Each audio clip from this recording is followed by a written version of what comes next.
pouvez vous présenter à nos téléspectateurs? Je réponds au nom de Maître Joseph Koulé Tata.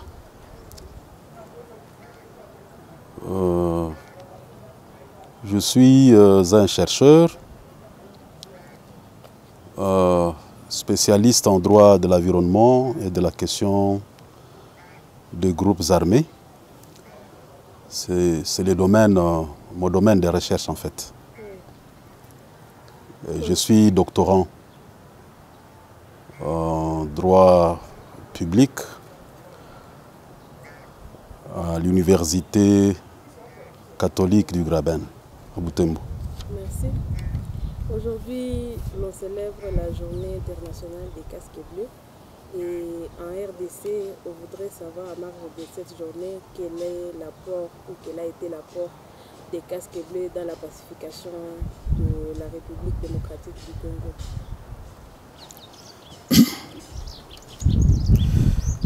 Mon avis par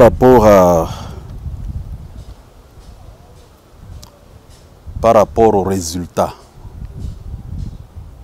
n'est-ce pas, de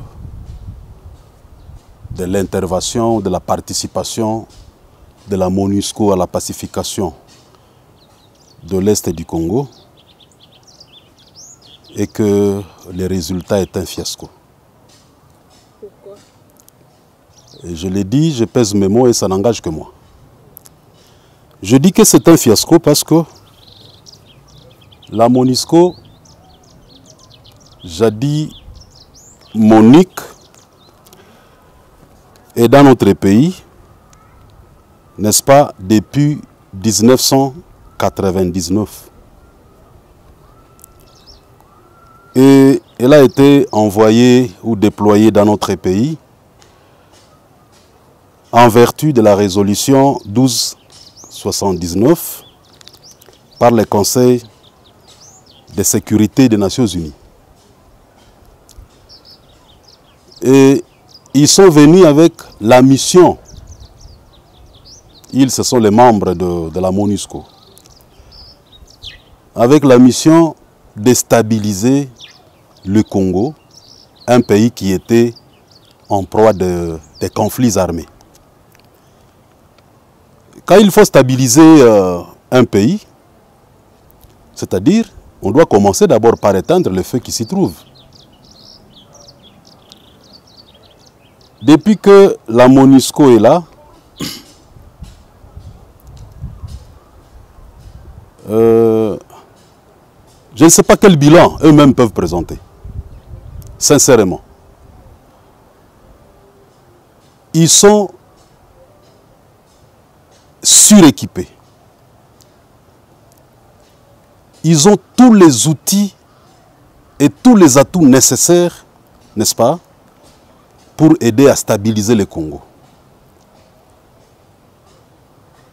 Sur le plan numérique, ils sont venus en milliers, plus de 20 000, pour ne compter que les militaires, sans compter le personnel civil et consorts. Et l'argent qu'ils consomment chaque jour, depuis toutes ces années, si on capitalisait tous ces atouts-là, je crois qu'on n'en serait pas là aujourd'hui.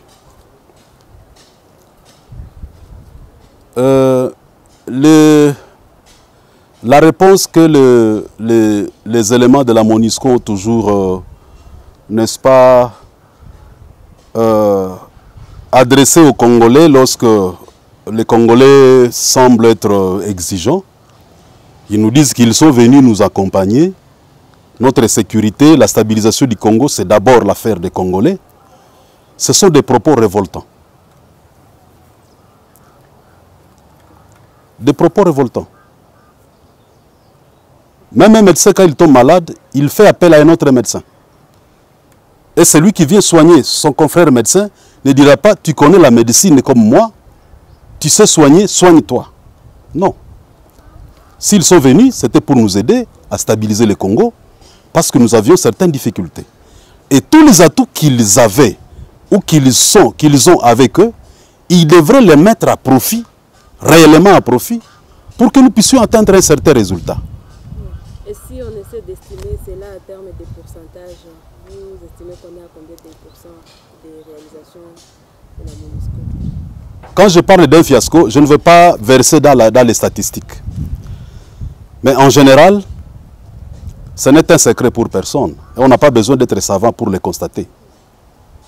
Tout le monde a compris que la MONUSCO a échoué. Sauf le Conseil de sécurité qui s'entête à nous imposer cette mission, une mission quasi inutile. Et ces propos n'engagent que moi. Oui. Mais on reconnaît quand même que la MONUSCO elle a aidé à finir la guerre du M23 et aussi elle est en train d'aider dans la démobilisation de certains groupes armés. Et vous, à votre niveau, vous ne reconnaissez pas cela, même avec la guerre des ADF Nalou, elle est toujours sur le terrain. Madame, lorsque vous avez un enfant de 20 ans, sur qui votre espoir reposerait? Croyez que comme j'ai un enfant de 20 ans, il a beaucoup de petits frères, si je suis absent de la maison, il sera à même de faire ceci, ceci et cela. Monter la garde de ses enfants par surveiller ses petits frères et petites sœurs. Il pourra même préparer de la nourriture pour eux. Et vous arrivez à la maison, l'enfant vous dit, j'ai épousseté l'armoire. Il n'a pas gardé les enfants, il n'a pas préparé pour les enfants, il est en bonne santé, et vous allez applaudir. Bon, écoutez, vous savez, notre attente à nous, de la MONUSCO, est une attente au regard de la taille, de la capacité, des compétences, des atouts entre les mains de la MONUSCO.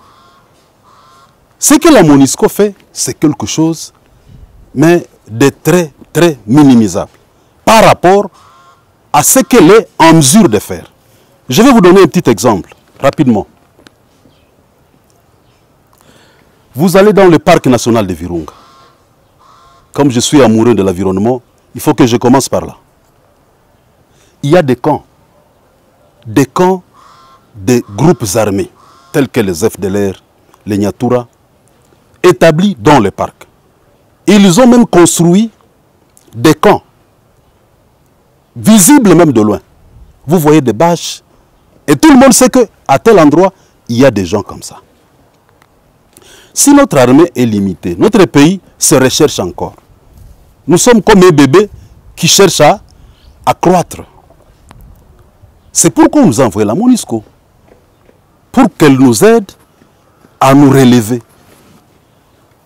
Qu'est-ce que la MONUSCO manque comme outil ou comme appareil pour détecter et localiser de tels trucs? Et donc, ce qui nous manque à nous, peut-être que la MONUSCO là, la MONUSCO a la capacité, avec des drones, avec la technologie de pointe, de localiser même les EDF Nalou. On peut les localiser, on dit, à tel endroit, voici ce qui se passe à tel moment. Nous avons des armes qu'on appelle les armes d'artillerie, qu'on peut utiliser même à distance. On détruit, n'est-ce pas, les caches de ces EDF-là. Mais si la MONUSCO se contente seulement de transporter les blessés lorsque quelqu'un est tombé sur le front, on veut transporter son cadavre ou le militaire l'a mené à l'hôpital, vous dites que vous nous aidez à stabiliser notre pays. Ça, c'est moquer de qui ça? Madame, je vous dirais que la MONUSCO a plus d'atouts. Vous êtes épousé par un homme, excusez-moi. Un homme vous amène chez lui, à la maison. Il vous informe que votre beau-père va arriver à la maison. Il vous amène une poule que vous devez préparer pour papa et tout, et tout, et tout. Et quand votre mari revient, il trouve que vous avez mis un petit morceau de rien du tout sur la table de votre beau-père. Alors que toute la poule, nous sommes africains, toute la poule lui est destinée, lui est réservée. On l'a préparée à son honneur. Est-ce que le mari va applaudir simplement parce que vous êtes brûlé les mains en préparant? On va vous apprécier aussi par rapport, n'est-ce pas, à la qualité du travail que vous avez fait. Le problème de la MONUSCO, c'est par rapport à la qualité du travail. Nous nous disons que ce qu'ils ont fait, ils font quelque chose, mais de loin insuffisant. Et moi, je me demande pourquoi est-ce que cet argent continue à être dilapidé comme ça. Bon, s'il y a des chômeurs sous d'autres cieux, il y en a aussi au Congo. Alors dans ces cas, malheureusement, ce n'est pas ça le protocole du Conseil de sécurité des Nations Unies. Mais sinon, on pouvait demander à tous ces gens de partir comme ça. On prend carrément les chômeurs qui sont au Congo. Hein, on les engage en lieu et place de tous ces gens qui viennent se pavaner dans notre pays. Oui, alors qu'est-ce que vous préconisez comme solution à l'égard de tout ça? Madame, il y a beaucoup de résolutions qui ont été prises, inutilement, par rapport à la situation qui prévaut en RDC. Il y a beaucoup de résolutions, mais je peux par exemple parler de la résolution 1925, prise en mai 2010. La résolution autorisant l'application du chapitre 7. On a autorisé à la MONUSCO d'appliquer le chapitre 7. Le chapitre 7 de la Charte des Nations Unies fait allusion au recours à l'application de la force contre l'ennemi de la paix. Et parmi les cas emblématiques, parmi les cas pour lesquels on peut utiliser la force, il y a notamment la mise en péril de la sécurité, n'est-ce pas, de personnes civiles non armées. Mais ici chez nous, les cas sont légion. On ne cessera jamais de le dire. Combien de fois la population de Beni crie qu'on les tue comme ça à la porte sous le nez des agents de la MONUSCO? Ils sont là dans leur guérite, à la hauteur de la clôture de leurs anglos, de leur base, et on égorge les gens à quelques centaines de mètres là. Ils sont là, ils regardent. Ce ne sont pas des civils pour lesquels ils ont été envoyés ici. L'application du chapitre 7 demande à ce que, lorsque vous voyez un ennemi qui veut saper la paix et qui veut, n'est-ce pas, mettre en péril la vie de personnes civiles, vous prenez votre arme, vous vous attaquez à lui, vous neutralisez l'ennemi. Est-ce qu'ils le font? Madame, on tue à même la base militaire de la MONUSCO. Parfois la journée, il n'y a rien qui se fait. La plupart des massacres qui se font à Beni se font dans la ville où il y a la base de la MONUSCO. Ces milliers de militaires, qu'est-ce qu'ils font là? Pourquoi est-ce qu'ils touchent tout cet argent-là? Eh bien, vous avez parlé ici ils ont neutralisé le M23, mais madame, il faut relativiser les choses. La résolution, n'est-ce pas, la mise en œuvre de la résolution 1925 a entraîné la prise d'une autre résolution, dont la résolution 2098, toujours par le Conseil de sécurité. Et cette résolution a permis la mise sur pied de la brigade des forces d'intervention, dont la brigade est constituée des Tanzaniens, je crois des Malawites aussi, des choses comme ça. Ils sont venus, ils ont appuyé un vaillant militaire, un vaillant commandant du nom de Mamadou. La bravoure de Mamadou a fait qu'on arrive à un certain résultat. On ne néglige pas, on ne minimise pas leur appui. Mais ils n'allaient pas s'arrêter là-bas. La menace que représentait le M23 et la menace que représente le ZDF Nalu, quelle est la menace la plus récurrente, la plus dangereuse? Parce que le M23, on ne tuait pas les gens comme on les tue maintenant là. Et pour le M23, on pouvait encore s'asseoir, se mettre et parler, identifier l'adversaire. Ici, ce qu'ils ont fait avec le M23, à partir du moment où, paix aux âmes quand même de casques bleus tombés vers Bataling là-bas, n'est-ce pas, pendant les opérations. Mais depuis cet incident-là, on n'entend presque plus parler de cette brigade. Elle est partie où? Est-ce que par la même occasion, vous interpellez aussi certains FARDC ou les FARDC qui sont dans les commandements des opérations à Beni, comme vous avez parlé du général Mamadou, qui a été appuyé justement par la MONUSCO, comme il était vaillant? Madame, vous savez, quand le cœur est plein de choses à dire, parfois la bouche commence par laquelle de paroles commencées.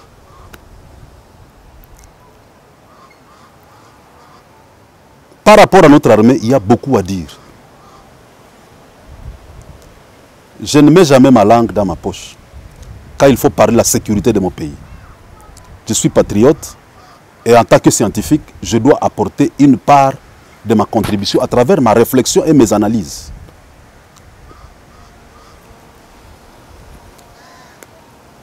Ce qui se passe à Beni, j'ai toujours fustigé et je continuerai à le faire tant que la situation ne changera pas. J'ai continué à fustiger la gestion de la crise de Beni. Je donne des petits exemples très faciles à comprendre. À Beni, on vit avec l'ennemi dans la ville. Quelqu'un vient dans votre quartier, il égorge les gens. On ne sait même pas détecter ses traces, ses empreintes. Il est venu d'où, il est passé par où. Il disparaît comme ça. Aujourd'hui au tue, demain au tue, le lendemain au tue. On apprend qu'à Maïmo ou ailleurs, on vient d'égorger les gens. Les gens s'y empressent pour aller prendre des photos et faire de beaux rapports à envoyer je ne sais où. Le lendemain, on tue encore. Madame,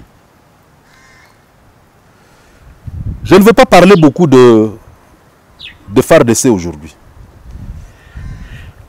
Mais permettez-moi de m'atteler sur la MONUSCO, hein, parce que c'est par là, aujourd'hui c'est la journée internationale, je ne sais pas moi. Bien, la MONUSCO a beaucoup d'atouts, notamment un criminel lorsqu'il vient égorger les gens dans un village ou dans la ville de Beni. Je vous dis madame, avec l'avancée de la science, notamment la criminalistique, et peut-être certains mécanismes relevant de la criminologie, il y a toujours lieu d'arriver à remonter à l'auteur du crime que vous ne connaissez pas et qui a perpétré ce crime à votre absence. Je vais vous donner le cas de Cheikh Kanine, par exemple. La détection, n'est-ce pas, de traces, des empreintes du criminel en se servant d'un chien dressé, qu'on appelle communément dans l'armée l'unité canine. On prend ce chien-là qui est dressé. La MONUSCO a ces chiens-là. Ils ont toutes ces connaissances-là, ils ont été formés. Mais c'est la volonté qui n'est pas là. Si on peut nous aider, on dit, bon, pauvres gens, vous n'avez pas la technologie que nous avons. Nous sommes venus vous appuyer, vous, à FARDC, et vous, État congolais. Nous pouvons mettre à tel point, par exemple, on vient de commettre de forfaits, on vient d'égorger les gens. On arrive là-bas, on voit là où les gens ont mis leurs pieds.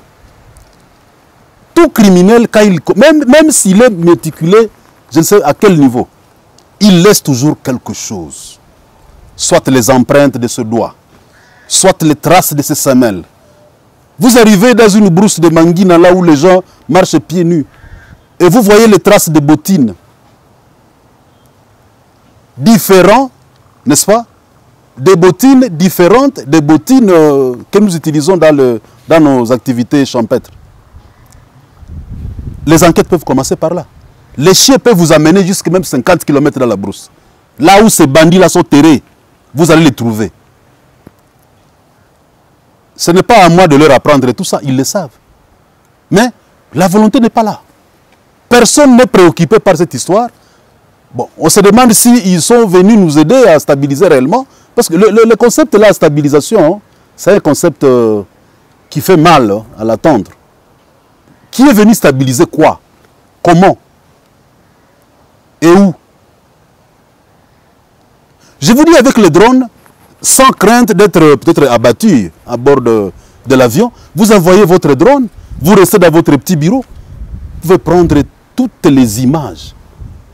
Il y a même des appareils avec les caméras laser, hein, qui peuvent détecter même les histoires qui sont cachées derrière une certaine masse solide. Ce n'est pas la MONUSCO qui manque tout ça.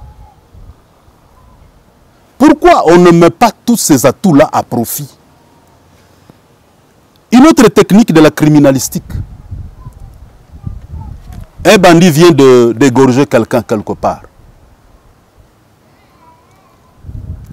Il a du sang sur les mains. Il prend 1 tonne de savon Omo, que nous appelons communément Omo, le détergent. Il peut se laver du matin au soir et pendant 2 mois, mais quand on le soumet à certains mécanismes de laboratoire, il y a des produits qu'on appelle des révélateurs. Sous l'effet des rayons laser, on arrive à détecter tout ce que vous avez essayé de souiller là, on arrive à détecter ça. Il suffit de mettre ça sur le point de contrôle ici. Chaque passager qui va à Beni, par exemple, descendez de votre véhicule, vous passez par le mini-laboratoire, vous mettez vos mains là-bas. On va attraper combien de narbes là-bas? On va les attraper à cascade. Mais pourquoi est-ce que la situation ne change pas? Bon, alors, nous allons de mal à pire. Il n'y a rien qui change, au contraire, la situation s'aggrave davantage.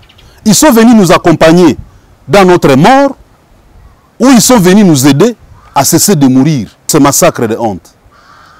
Madame, je crois que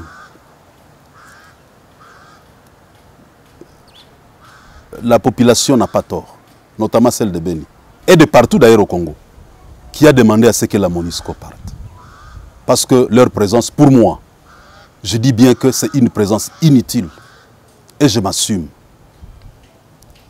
Notre attente, c'est que nous attendons de la MONUSCO. Et ce que la MONUSCO produit comme travail.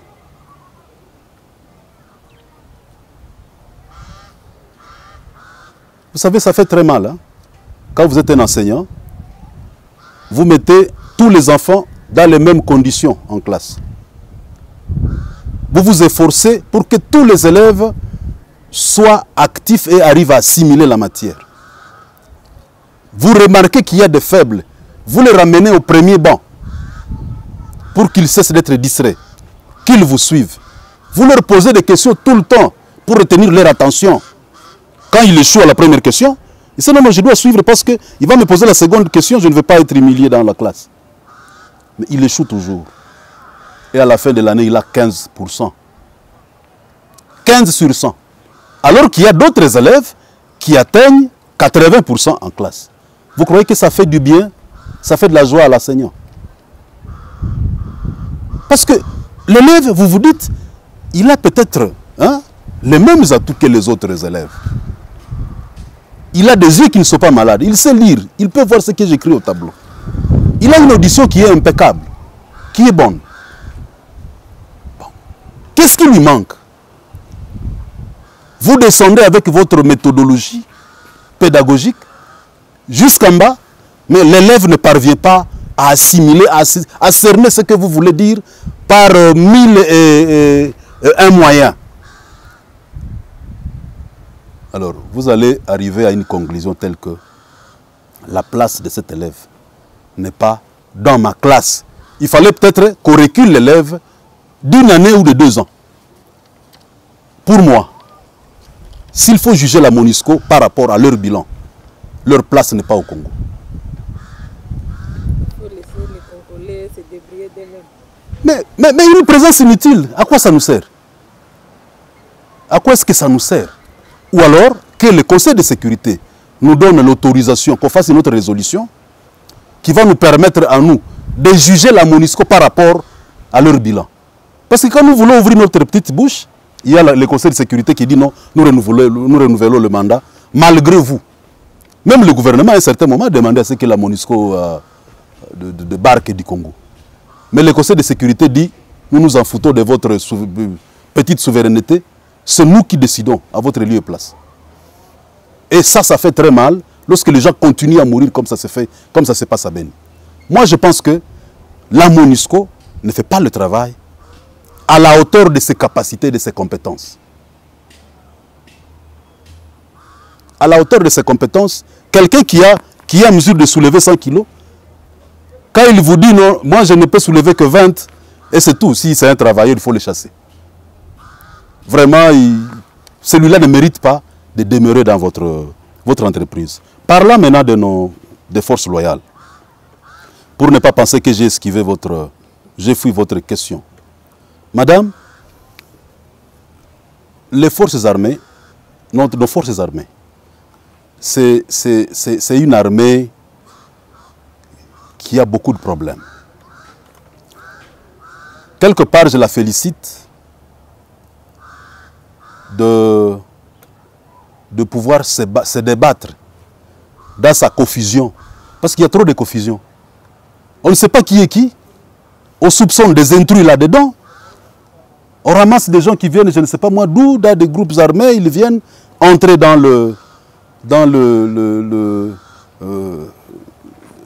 l'armée, servir sous le drapeau. Mais vous allez constater que ces gens-là, ils demeurent plus loyaux envers leurs petits seigneurs de guerre de brousse qu'envers, n'est-ce pas, le peuple congolais. Parce que quand vous portez l'uniforme, on vous dote d'une arme. C'est pour défendre le peuple congolais. C'est pour défendre le territoire national congolais. C'est pour défendre la patrie. Mais quelqu'un, un militaire, il est en tenue, mais il a plus d'attachement envers le président d'un autre pays. Pas son président, lui, son commandant suprême. Il a plus d'attachement envers le président d'un autre pays. Il a plus d'attachement envers tout ce qui se passe ailleurs que dans ce pays. Et vous avez des gens comme ça. Vous lui confiez le commandement d'une brigade ou d'un bateau. Qu'est-ce que vous attendez de lui? Quand vous lui demandez de quitter Butembo pour aller servir à Kananga, il vous dit, je ne peux pas quitter ma terre natale. Dans sa tête, il n'a pas la patrie, il n'a pas la République. Il a sa tribu, il a ses frères à lui. Qu'est-ce qu'il fait au sein de l'armée? Et lorsqu'il va trouver son frère à lui, dans le cas ennemi, qu'est-ce qu'il va faire? Parce qu'il n'a pas la République. Il va dire non, non, lorsque j'ai tué celui-ci, même si lui a tué 10 000 personnes, j'aurais diminué l'effectif de mes frères, les frères de ma langue, de mon ethnie. Donc je le laisse, je l'épargne. L'armée a beaucoup de problèmes. Il y a beaucoup de problèmes dans notre armée. Par ailleurs, sur le plan technique, nos militaires n'ont pas été préparés pour mener de tels combats. Quand on fait 9 mois dans les centres de formation militaire, ce n'est pas pour aller combattre contre quelqu'un dont vous ne connaissez ni l'identité. Quelqu'un qui fait les combats non classiques, parce que la Convention de Genèse vous dira, un combattant sur le champ de bataille, il doit porter des insignes distinctifs. Vous portez la tenue, vous portez le drapeau de votre pays, on sait que c'est le militaire de telle unité de tel pays. Même si vous tombez entre les mains des adversaires, il faut qu'ils sachent que ça c'est un militaire identifiable à telle unité. Vous allez combattre les gens, tantôt ils sont en culotte, tantôt ils portent des houes comme s'ils allaient au champ. Alors qu'ils sont en train de piéger les gens qui veulent aller au champ, allez, on les découpe avec ces houes-là et les machettes. Les militaires n'ont pas été préparés à tout ça. Donc, il faut renforcer, n'est-ce pas, les combats militaires des FARDC avec d'autres techniques. Il faut relever le niveau de notre armée. D'autres techniques sont lesquelles? Je vais vous parler par exemple du renseignement, madame. il n'y a pas, n'est-ce pas, il n'y a pas d'armée sans renseignement. Et lorsque vous avez un ennemi qui a une longueur d'avance, si vous allez manger le vungure, qu'on appelle vungure, le maïs mélangé au madesu, eux là-bas dans la brousse, ils savent que vous mangez tel repas ici dans votre camp. Les pites qui viennent de partout, vous les trouvez dans les trous des fusiliers, des militaires. Les militaires est sur le champ de bataille, sur la ligne avancée, et vous trouvez une pite là-bas, dans le trou. Où sont les autorités de ce pays? Bon, quand est-ce que vous ne serez pas infiltré? Cette maman-là, est-ce que vous connaissez sa mission? Si elle est pite, elle est avec toi maintenant. Avant d'arriver là-bas, elle était avec qui? Vous savez? Les camps militaires, quand les militaires sont dans les opérations, les civils, même votre épouse, vous êtes une femme mariée, vous n'avez pas le droit d'accéder dans leur camp. Et lorsque vous parlez à votre mari ailleurs, on surveille même ce que vous vous dites. On peut vous laisser juste 3 minutes pour l'intimité. Vous allez dire ce que vous ne pouvez pas dire devant les autres, mais vous n'allez pas traîner. Dit madame, vous devez rentrer. Et vous venez peut-être une seule fois par 3 mois. Laissez les militaires se concentrer à son travail. Allez à Beni, allez partout là-bas, là où sont nos militaires. C'est grave. Les militaires qui sont en front mais qui logent dans la cité. Parmi la population. Le soir, nous prenons du cassix ensemble. Sous l'effet de l'ivresse, ce qu'il va raconter, ce que moi je vais dire. Comment vous voulez gérer la crise de cette manière-là? Pour arriver à quoi? C'est pourquoi je vous dis que les FARDC connaissent beaucoup de problèmes. Par ailleurs, il y a aussi la question de motivation. C'est l'aspect psychologique. Le service militaire, c'est une profession. Quand quelqu'un quitte sa maison, il dit « je m'enrôle dans l'armée ». Il veut gagner sa vie tout en défendant la République, la patrie, mais il faut qu'il gagne aussi sa vie là-bas. S'il a un enfant, il faut que l'enfant mange. Il faut que l'enfant étudie. Mais quelqu'un qui est dans l'armée, ses enfants ne sont pas en mesure d'étudier. Bon. Sa femme, on la chasse de la maison de location quelque part. Et vous voulez que le militaire se concentre vraiment sur ce que c'est la mission que vous lui avez donnée. Non, c'est vraiment difficile. Pour terminer ce propos, il en est de même pour nos militaires qui tombent, qui se retrouvent blessés, par exemple, sur le champ de combat. Vous le traitez comment? Il est utile lorsqu'il est à bonne santé. Quand il est blessé? Bon alors, quand il est abandonné, est-ce que ça va renforcer la morale de celui qui est là-bas, qui est en train de faire le travail pour défendre la patrie? Et à qui la faute? On ne va pas dire que moi je suis là pour démoraliser les militaires, non. Bien au contraire, je veux que leur morale soit renforcée, qu'ils soient plus forts sur le champ de bataille. Donc l'autorité a une grande responsabilité par rapport à ça. Un militaire tombé sur le champ de bataille, quel est le sort de sa famille? J'en parle dans mon livre, hein. Mon livre qui vient de paraître. Le désarmement le désarmement de civils sous les PAREC, motif d'exonération pénale en RDC. De manière ramassée, j'ai essayé d'analyser, n'est-ce pas? J'ai fait une analyse critique de la gestion de la guerre de Beni. Quand quelqu'un tombe, il meurt pour le pays, c'est un héros. Le chef de l'État, commandant suprême, doit écrire une lettre qu'on amène à sa femme, la lettre de condoléances, dans laquelle on doit aussi définir les modalités pratiques de soutien à cette famille, la famille veuve, disons orpheline. Dit écoutez, vous aurez une petite parcelle comme vous êtes de Masereka, à Masereka, tout près du marché, 20 mètres carrés. On vous construit une petite cabane comme ceci, comme cela. Les enfants peuvent étudier aux frais de l'État pendant autant d'années. Vous prenez quand même en charge cette famille-là. Celui qui reste au front, sa morale remonte. Est-ce que nous le faisons?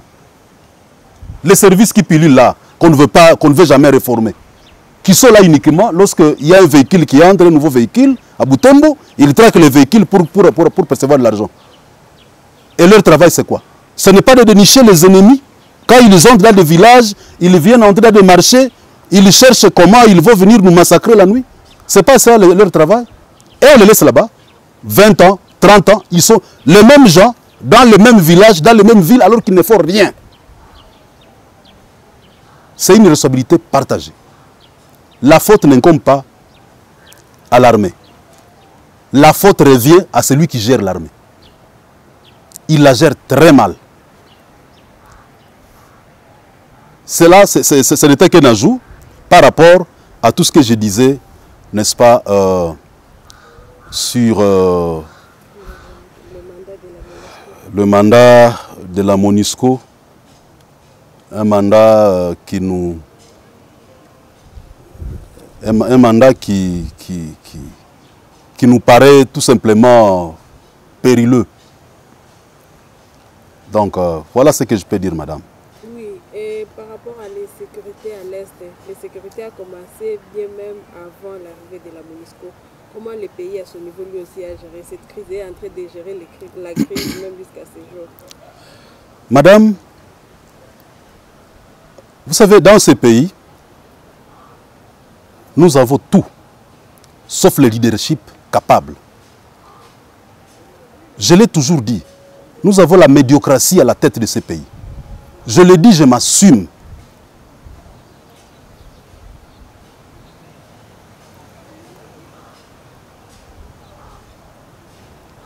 Ce n'est pas ce qu'il faut faire, ce qui paraît pertinent, prioritaire, qui préoccupe les dirigeants. Non. Au Congo, quand tu entres au pouvoir, tu es nommé ministre, tu es élu député. La priorité, comme ton grand-père n'avait jamais acheté une parcelle, ton père n'a jamais eu la chance de l'avoir aussi, toi tu dis, moi je vais relever, je vais sauver l'honneur de mon clan. Et en 3 mois, il faut avoir 4 villas. C'est tout ce que nous savons faire. Mais les grands de ce monde, les grands patriotes de ce monde, ce sont des gens qui ont vécu comme Jésus, qui étaient prêts à tout sacrifier pour la République. Les gens comme le Lumumba, il a exposé toute sa vie. Là où il était, dès son vivant, la maison dans laquelle il vivait, ce n'était pas sa maison à lui. C'était la maison de l'État. L'État zaïrois a fini par décider de céder cette maison-là à la veuve Lumumba. Bien sûr qu'il avait, bon, je connais un petit appartement là, de l'Onel à Kinshasa, vers Bandal, je connais la maison. Ça peut être, il ne peut pas compter plus de 4 pièces, hein, sans exagération. Pas plus de 4 pièces en tout cas. C'est ça l'unique petite maisonnette que Lumumba avait. Mais il a donné sa vie. Il a mené un combat terrible. Tout un premier ministre, il n'a pas eu le temps de voler. Comme nous le faisons maintenant. Quand vous voulez interpeller quelqu'un, il vous dit Congo Ikonya Mayatembo. Le Congo, c'est comme un éléphant. Hein? Ce n'est pas à moi de le relever seul. Vous me demandez de soulever un éléphant tombé, que je le relève moi-même? Non. Moi, je coupe mon morceau, quelqu'un d'autre viendra relever ça. Aussi longtemps que cette pensée-là demeurera, voulais-je dire, dans nos petites têtes, nos petites caboches, nous n'irons nulle part. Le problème du Congo, c'est le problème de leadership. Il faut mettre fin à ces systèmes politiques d'appropriation du Congo et de ses ressources. Un président de la République, c'est que toutes les femmes lui appartiennent. Toutes les ressources minières de ce pays, ce sont ses ressources. Il peut épouser quand il veut. S'il veut que telle matière lui soit amenée à lui et à lui seul, elle ne soit pas déclarée dans les rapports. Les rapports que publie la Banque mondiale, par exemple, chaque année, eh bien, il y a des ressources qui vont disparaître comme ça. Ce n'est pas leur affaire. Ne croyez pas que les dirigeants ne connaissent pas ce qui se passe.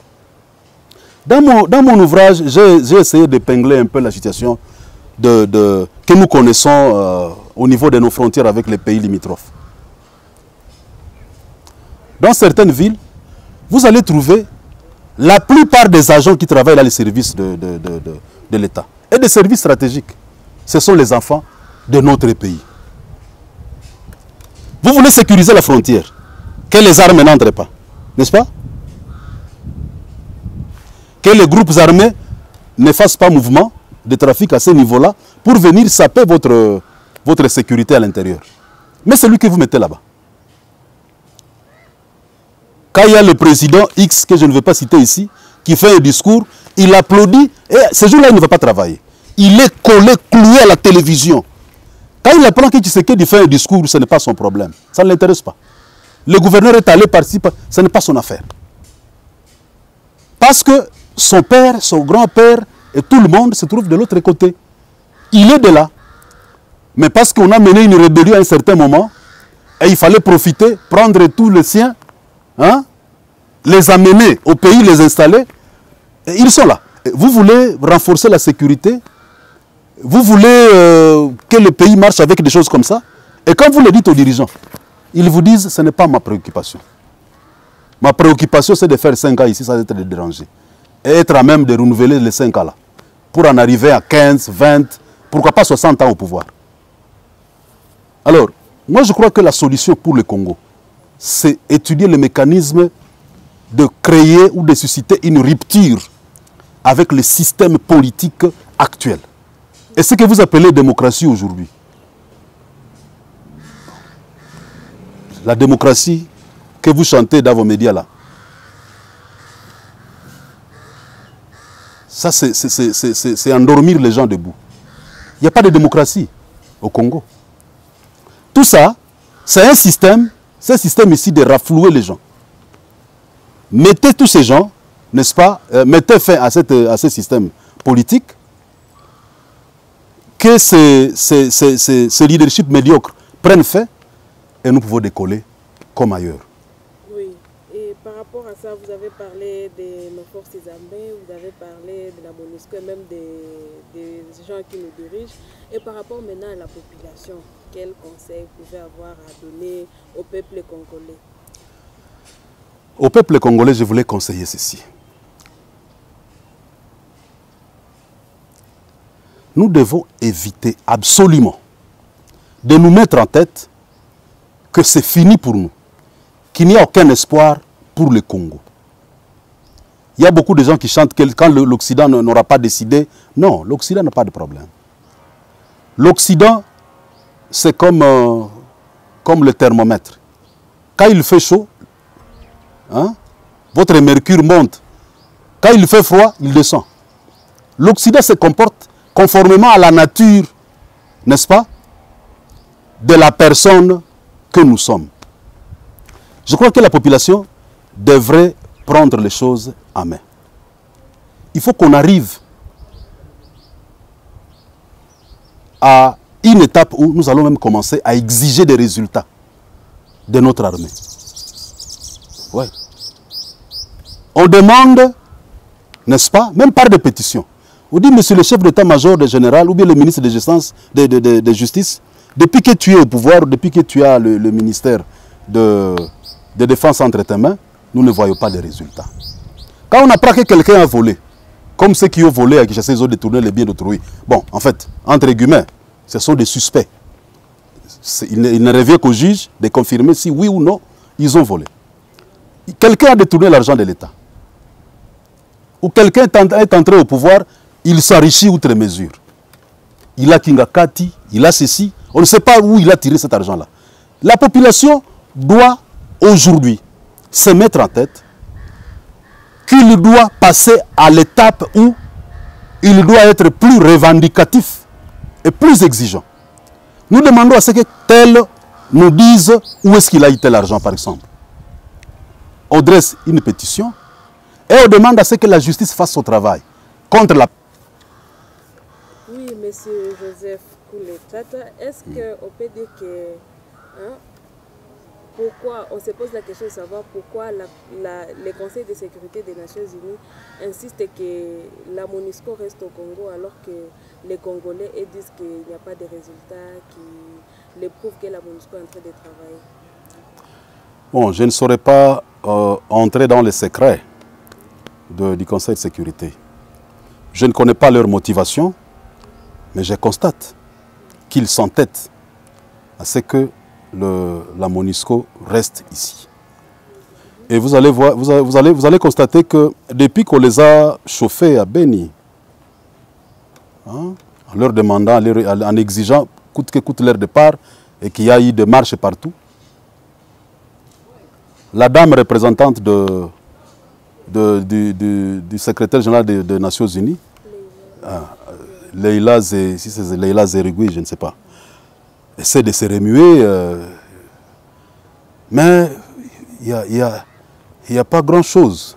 Nous nous disons que ce qu'on fait n'est pas à la hauteur.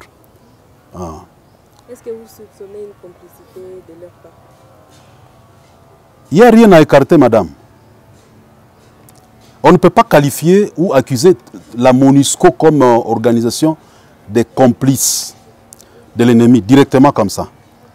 Mais il y a au moins des cas illustratifs. Peut-être, ça peut être des cas isolés, où on a connu certains officiers de la MONUSCO, n'est-ce pas, se retrouver ensemble avec les ennemis. À l'époque de Kunda, hein, il y a un cas, je crois, il y avait un monsieur qui allait même avec son hélicoptère jusqu'à Massis là-bas, rencontrer Kunda, et on a apporté beaucoup de preuves. Je crois qu'il avait été chassé du Congo. Il s'était avéré que vraiment, ces messieurs-là faisaient affaire avec Kunda. Il entretenait la guerre, alors qu'il était là, n'est-ce pas, pour aider à pacifier le pays. Donc à mettre fin, aider à mettre fin à la guerre. Bon, il y a beaucoup de cas. Des cas dont je ne pourrais pas directement parler ici, mais il y a beaucoup de cas qu'il faut d'abord vérifier et contre-vérifier.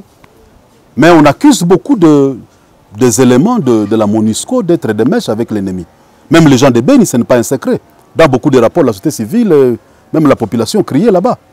Vous voyez les éléments de la MONUSCO s'éclipser, rencontrer les membres du mouvement criminel EDF, Nalu.